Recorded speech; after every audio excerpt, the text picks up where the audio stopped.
अपने दर्शकों को एक बार फिर बता दें, तस्वीरें दिल दहला देने वाली हैं, विचलित कर सकती हैं, क्योंकि जो तबाही, जो सैलाब वहां पर आया है, उसने जिस तरीके से लोगों को काल के गाल में जाने पर मजबूर किया है।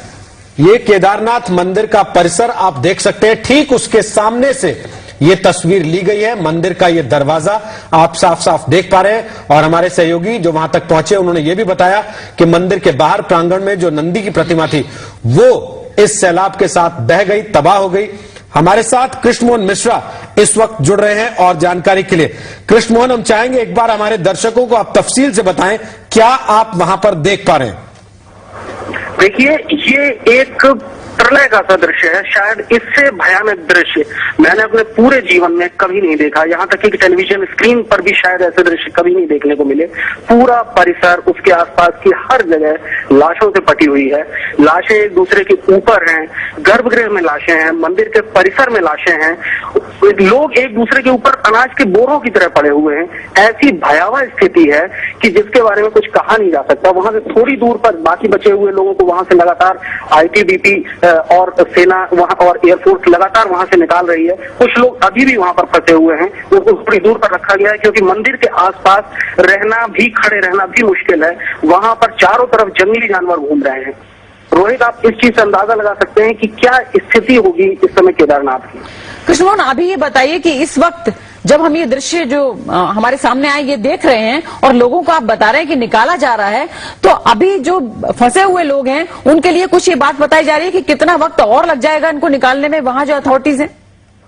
देखिए, उम्मीद तो यही है कि कल तक इवैक्यूएशन का पूरा काम हो जाएगा, क्योंकि एयरफोर्स ने भी बहुत ज्यादा ताकत लगाई हुई है। आईटीबीपी ने बहुत ज्यादा कमेंडेबल जॉब किया है, बहुत ज्यादा सराहनीय काम किया है। लगातार लोगों को निकाला जा रहा है और उम्मीद है कि कल तक सारे लोगों को निकाल पाने में कामयाबी हासिल हो जाएगी। लेकिन आप अंदाजा लगाइए उन लोगों की वेदना का और उस तकलीफ का कि जो उस वीरानी जगह में, ये जगह जो कुछ दिन पहले तो गुलजार थी, आज वो जगह वीरानी है। वहां पर सैकड़ों की तादाद में, शायद 1000 या उससे भी ज्यादा लाशें पड़ी हुई हैं और वहां पर वो लोग हैं। हालांकि उन लोगों को की देखभाल करने की कोशिश की जा रही है, फूड पैकेट उनको देने की कोशिश की जा रही है, उनको पैरामेडिक सुविधाएं देने की कोशिश की जा रही है। लेकिन जो स्थिति है वो इतनी हृदय विदारक है कि शायद जैसे हम ये तस्वीरें देख रहे हैं और जिस तरह से आप हमें बता रहे हैं कि जिस तरह के अनाज की बोरियां पड़ी रहती है, उस तरह लाशें एक दूसरे पर पड़ी हुई हैं, ये सुन के ही रोंगटे दरअसल खड़े हो रहे हैं यहाँ पे स्टूडियो में भी हमारे। आप हमें ये बताइए कि जो लोग वहां पे जिंदा जो बचे हुए हैं उनकी शारीरिक और मानसिक स्थिति कैसी है और उनको संभालने के लिए जो पैरामेडिक सुविधाएं हैं जिनके बारे में अभी आपने जिक्र किया, क्या वो पर्याप्त है? क्या उनको हिम्मत बंधाई जा रही है, ढांढस बंधाया जा रहा है और कैसी उनकी मनस्थिति है? दरअसल ये ऐसी एक विपदा थी जिसके बारे में शायद इससे बेहतर ढंग से निपटना शायद अभी जो देख के लगता है कि बहुत मुश्किल होता है, इससे ज्यादा बेहतर ढंग से इससे निपटना। हालांकि बाद में इन सारी चीजों का एनालिसिस होगा। यही बात होगी कि सुविधाएं कहाँ नहीं पहुंची, कहाँ गलतियां हो गई, कैसे ये डिजास्टर हुआ और कैसे बचाव में इतना वक्त लगा। लेकिन अभी जो स्थितियां हैं उसे देखकर ये लग रहा है कि इतनी भयावह स्थिति में आप ये समझिए कि केदारनाथ जाने का जो रास्ता है गौरीकुंड का, वो भी जगह जगह से कटा हुआ है। पीछे जो मंदिर के ठीक, शायद हमारा संपर्क कृष्ण मोहन से कट गया है। हम आपको बता दें कि बहुत मुश्किल है वहां तक पहुंच पाना जहां तक कृष्ण मोहन पहुंचे हैं और जिन परिस्थितियों में कृष्ण मोहन आपको बता रहे हैं कि वहां आईटीबीपी के जवान लगे हैं शवों को निकालने में, मलबे को हटाने में, और जो लोग उस मलबे में फंसे हुए हैं उनके जिंदा रहने की अगर कोई भी संभावना बची है तो उस संभावना को जिंदगी में तब्दील करने में, उसको सांसें देने में आईटीबीपी के जवान लगे हुए हैं। हम आपको एक बार फिर बता दें, ये पहली तस्वीरें हैं जो किसी वीडियो कैमरे से ली गई हैं और देश में टेलीविजन पर सामने आई हैं।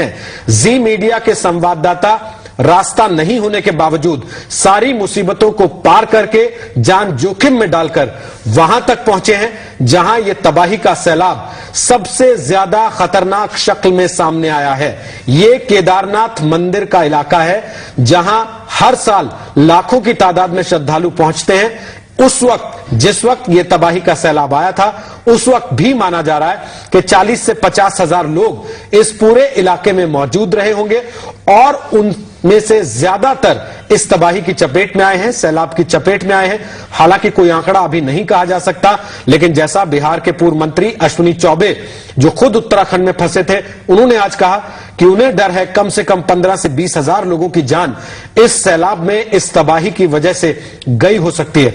और हम आपको एक बार फिर बता रहे हैं, ये तस्वीरें विचलित कर सकती हैं, इन्हें देखकर घबराहट हो सकती है, दिल दहल सकता है, लेकिन ये कड़वी हकीकत है। हालांकि हम कोशिश कर रहे हैं ये तस्वीरें ठीक उसी तरह से जैसे हमें मिली हैं वहां से आपके सामने ना रखी जाएं। कुछ हद तक हमने उनको ढक दिया है, क्योंकि शवों के ढेर वहां पर लगे हैं। आपने सुना कृष्ण मोहन को, वो कह रहे हैं जैसे अनाज की बोरियां पड़ी होती हैं कई बार, उस तरीके से शवों के ढेर वहां पर पड़े हुए हैं। उस परिस्थिति में ये केदारनाथ का मंदिर, जिसको एक बार देखने के लिए, जहां एक बार जाने के लिए हिंदुस्तान का हर नागरिक कम से कम जिंदगी में एक मौका चाहता है, वहां आज ये परिस्थिति है।